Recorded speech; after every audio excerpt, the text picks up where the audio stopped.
The Lord मेरे मसीह भाई बहनों, परमेश्वर आप सबको आशीष दे।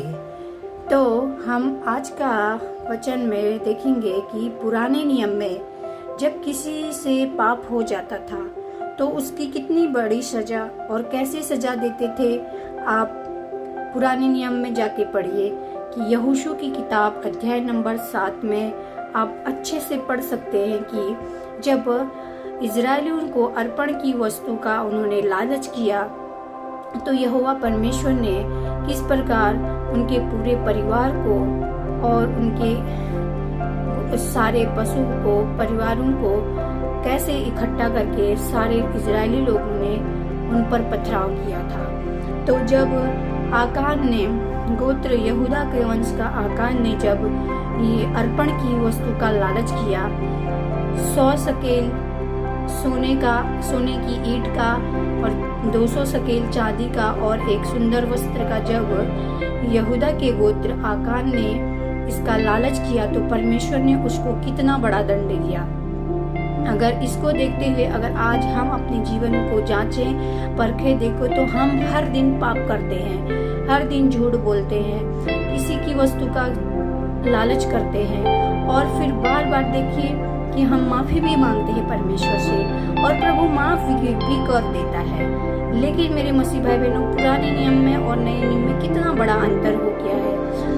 जब नए नियम में प्रभु यीशु मसीह ने खुद अपने आप को बलिदान हो गए हमारे लिए, इसलिए सारे पापों की क्षमा तब से हमको दे दी। अगर हम भूलवश गलती करते हैं और माफी मांगते हैं तब तो माफी मिलती है, लेकिन अगर कोई जानबूझकर पाप करते जा रहा है और माफी भी मांगते जा रहा है तो मेरे मसीह भाई बहनों, ऐसे पापों की क्षमा कदापि नहीं होगी। आप सुन लीजिएगा, क्योंकि प्रभु हमारे मनों को जांचने वाला है कि हम अनजाने में गलती कर रहे हैं या फिर जानबूझ के गलती कर रहे हैं। इसलिए मेरे मसीह भाई बहनों, हमें बड़ा खुश होने की जरूरत है कि अगर सोच लीजिए कि अगर पुराना नियम जैसा आज के समय में होता तो हमें कितना बड़ा सजा, कितना बड़ा दंड भोगना पड़ता। इसलिए ये हमारे लिए खुशी की बात है कि प्रभु यीशु मसीह आज से हमारे लिए 2000 साल पहले हमारे लिए इस पृथ्वी पर आया, मारा गया, कितना दुख सहा और बलिदान हो गया और हमारे सारे पापों की क्षमा हो गई और हमारे पापों को अपने क्रूस पर प्रभु यीशु मसीह ने ले लिया। इसलिए मेरे कहने का मतलब यही है मेरे प्रियो, पुराने नियम में कितनी बड़ी पाप की कितनी बड़ी सजा अपने जान से हाथ धो बैठनी पड़ती थी, लेकिन आज के समय में ऐसा नहीं है मेरे प्रियो। अगर हम दिल से हृदय से पश्चाताप करते हैं तो प्रभु हमें माफ कर देता है। तो मेरे प्रियो, आज हमें सच्चे हृदय से पश्चाताप करने की जरूरत है कि परमेश्वर ने हमें अपना इकलौता पुत्र दे दिया, हमारे सारे गुनाहों को धो दिया, हमारी सारी अपवित्रता, अशुद्धता, मलिनता जो भी थी सारी गंदगी को अपने लहू से धो दिया है। इसलिए हमें बार बार कुत्ते की तरह, सूअर की तरह अपनी गलती को नहीं दोहराना है मेरे प्रियो। परमेश्वर की आज्ञाओं का पालन हमें जरूर करना है मेरे प्रियो, क्योंकि नहीं तो हमारे मसीह में आने का, प्रभु को ग्रहण करने का कोई मतलब नहीं होगा। फिर तो परमेश्वर आप सबको आशीष दे मेरे प्रियो।